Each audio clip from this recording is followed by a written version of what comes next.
Hi, this is Ken Morton Jr., and you are listening to the 28th episode of the Hosel Rockets Podcast, and I'm really excited that you came to join us. On episode 27 last week, we started a little three-part series here on inclusion and diversity in golf that we're excited to bring you the second in that three-part series.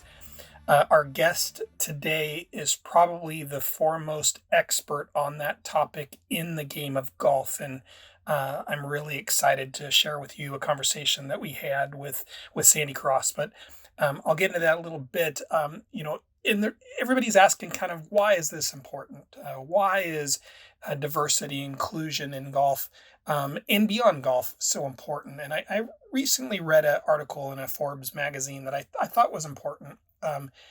Right now, we have 5 billion people in the world who are looking to serve and looking around and saying that we need to make sure that we leave this world in a better place. People choose who they want to do business with. They choose who they want to hang out with. They choose who they want to give their money with based upon how good of stewards that they are in the world.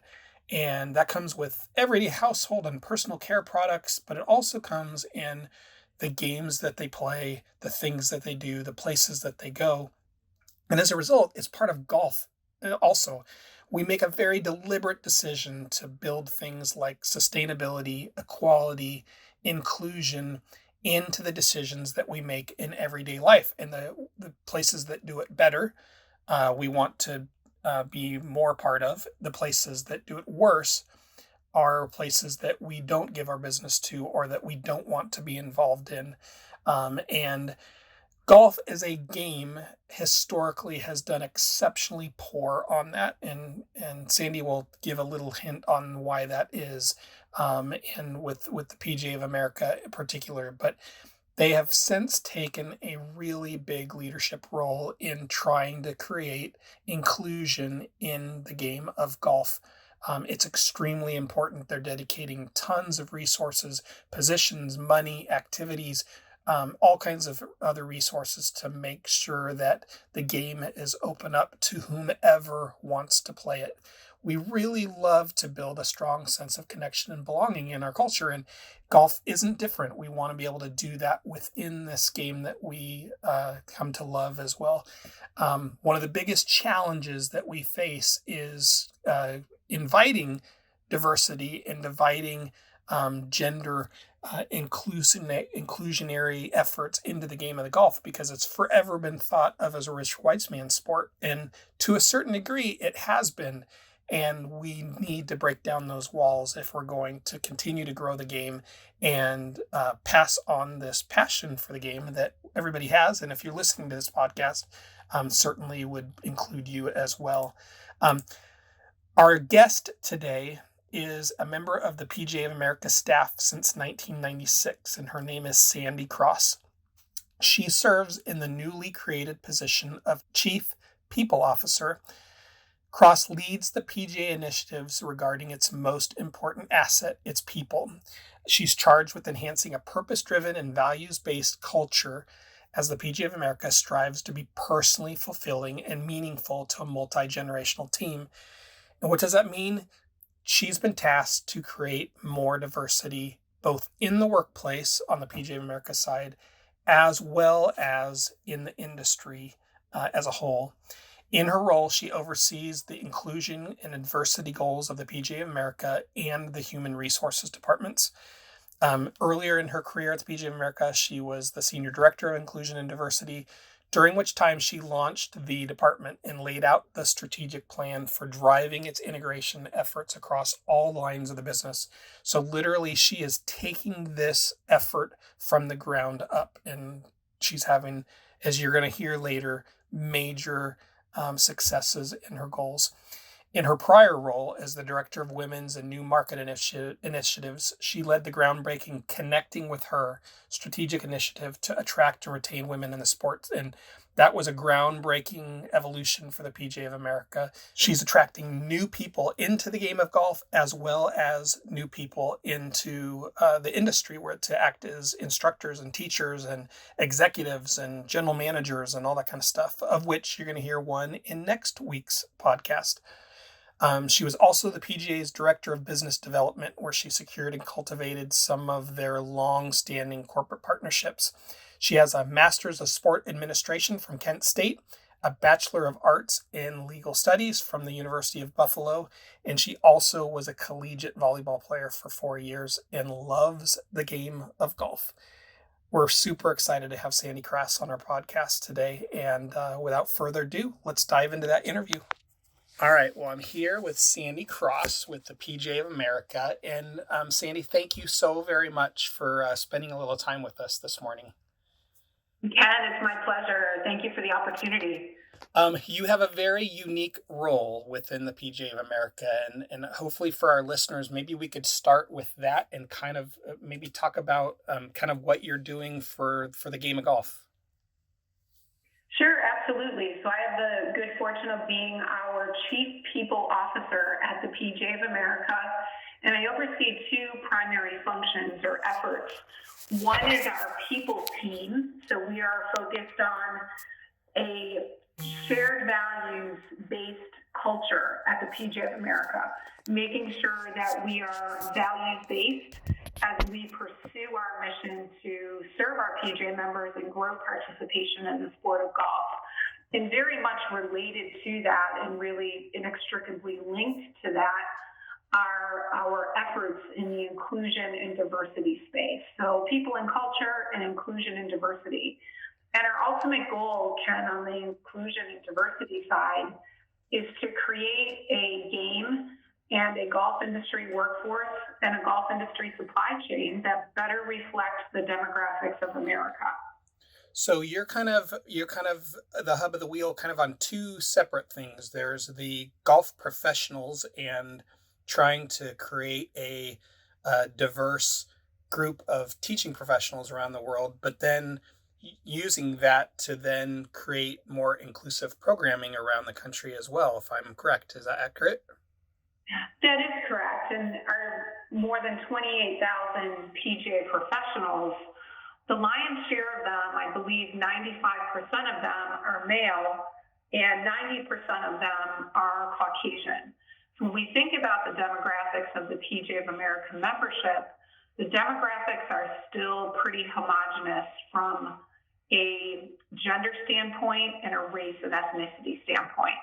And it's critically important that we evolve those demographics because it's very natural, it's human nature for consumers to want to see others that look like themselves or come from a background similar to their own when they're pursuing a leisure time activity or a career path.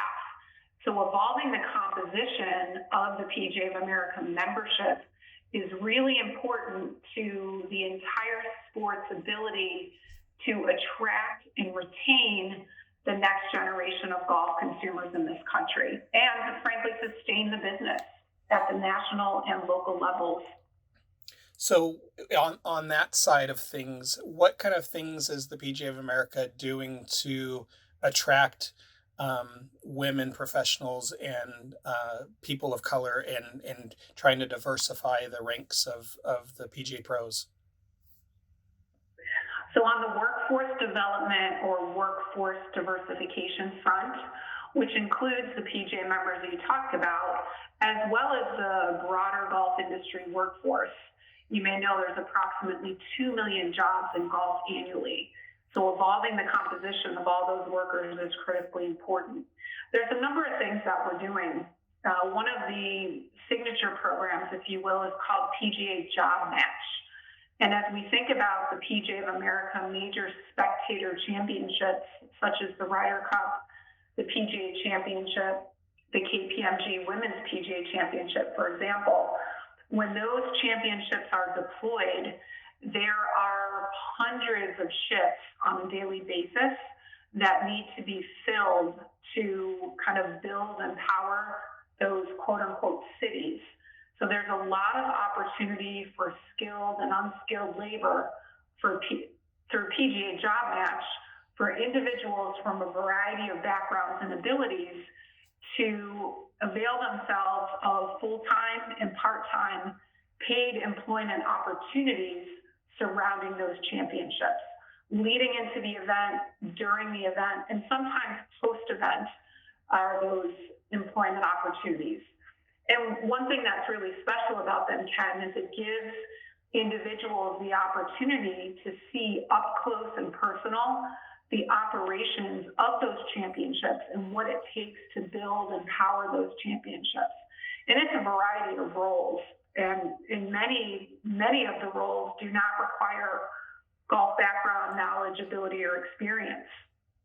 It could be transportation, logistics, security, decor, food and beverage, hospitality, catering. There's a whole wide variety of roles, technical roles, audio, visual, sound, just a real wide variety.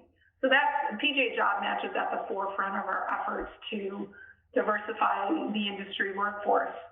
But specifically on PGA members, it's been critically important for us to broaden our recruiting efforts in making sure that we are in front of individuals and their parents when we think about young prospective talent, that we get in front of individuals from backgrounds that have historically been underrepresented in the sport, including women and including individuals who are racially and ethnically diverse, in getting on their radar early so they understand the size and scope and scale of the golf business and the PGA member career path opportunity that exists.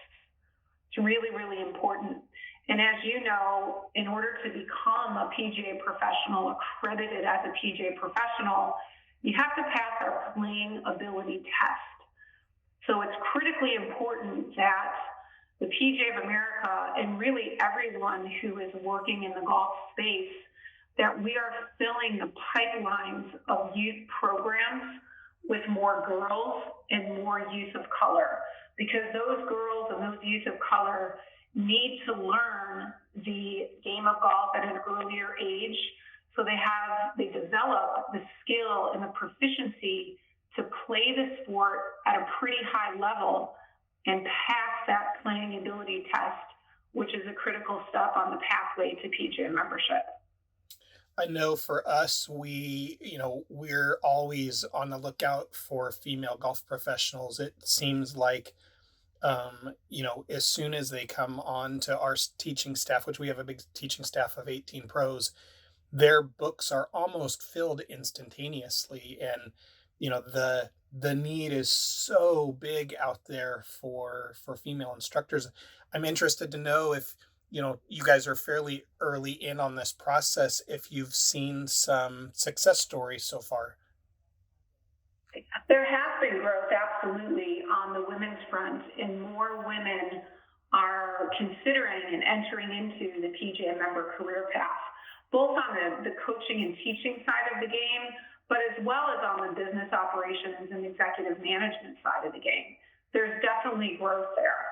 Not as much as we would like to see or as quickly as we would like to see, but there is a consistent upward trend in terms of women in the business.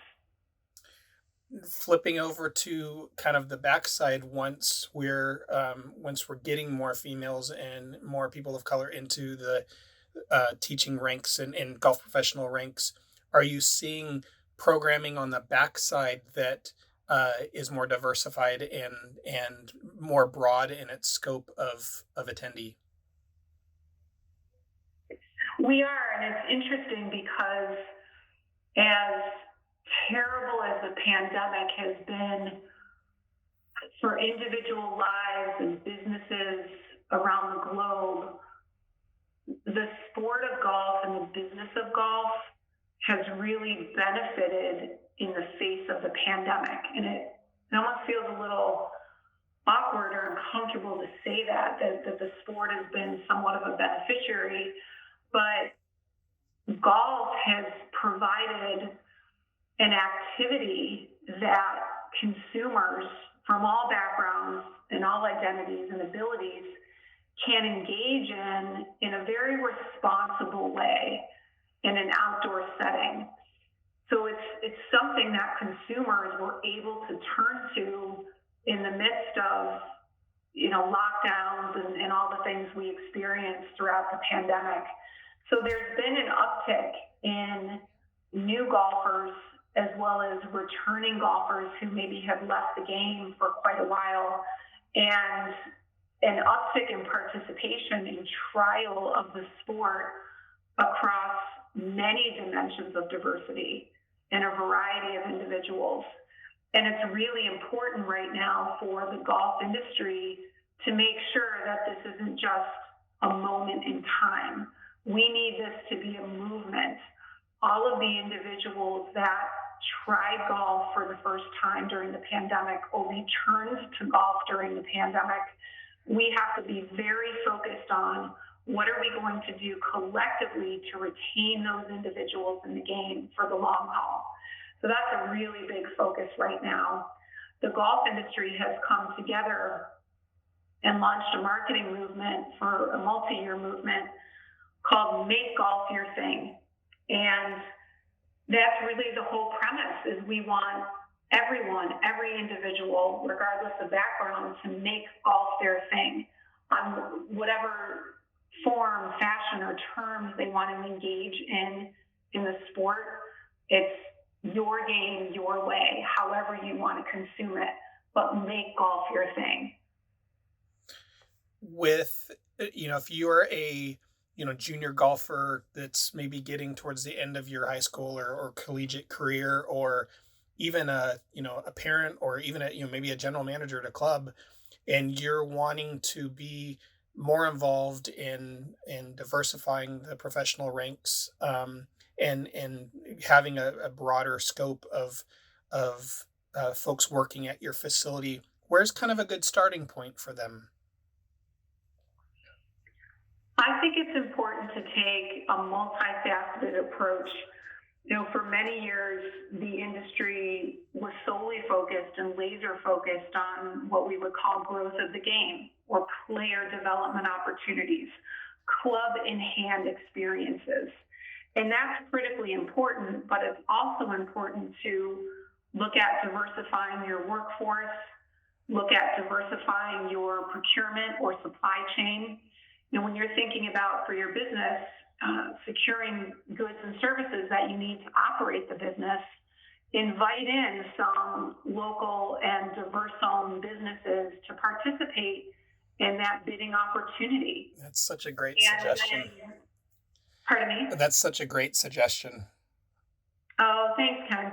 We really believe, and we've seen it, that when diverse-owned businesses, not only just the ownership, but the employees there, when they're benefiting from the economics of golf, their interest in participating in the sport is likely to blossom.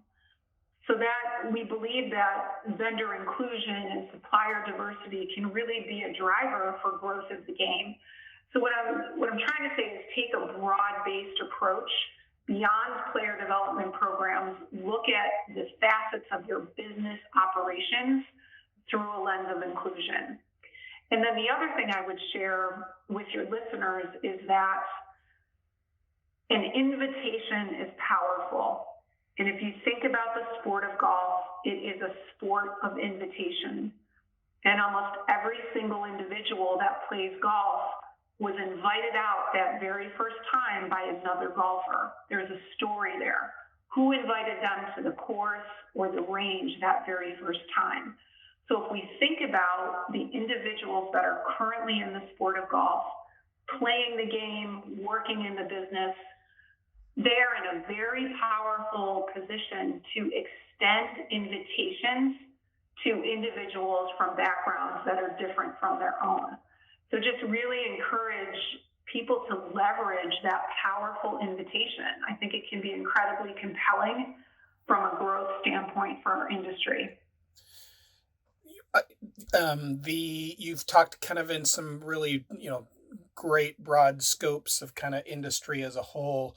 As a last question, is there a specific individual or a specific program out there that you could think of that would come to mind that talks about how the power of inclusion in our industry really can make a big difference? Gosh, that's such a great question. There's so many PGA professionals and other industry professionals that are doing some great things locally at their clubs and their courses. One individual that comes to mind is, among many, is Ira Maleo, who's in the Northern Texas section of the PGA, and the way he's gone about evolving the composition of the workforce at Cedar Crest has been particularly impressive. And I think all of us could learn from the approaches that he's taken in really casting a much wider net when looking for prospective talent for your golf facility operations. And it's natural to refer someone that you know to an employment opportunity and or a procurement opportunity, but to be really intentional and deliberate and fish in some different waters or in some different pools than maybe you normally would is really powerful. And sometimes it takes extra time and attention and care to get outside your comfort zone and look for talent in areas where you haven't looked before. But the talent is absolutely out there. And when that talent is on your team, it can be transformational for your business and the customer experience and guests that you aspire to attract to your business. Well, folks, if you're out there listening and you've made it this far in our podcast, I'm going to issue a challenge to you as well. You know, the power of one, as we just heard, one PGA golf professional is having the difference. If golf is your thing, as she so eloquently said, make it someone else's. Invite someone else out to join you, whether it be, a youth, someone of color, a lady who has not played golf before. I'd encourage you as an individual to help expand this great game that we all love. Sandy, thanks so very much for your time. We sure appreciate all the insight on what the PGA of America is doing, and appreciate you being a guest on Hosel Rockets. With my pleasure, Ken. Thank you as well. Have a great afternoon. All right. Thanks so much.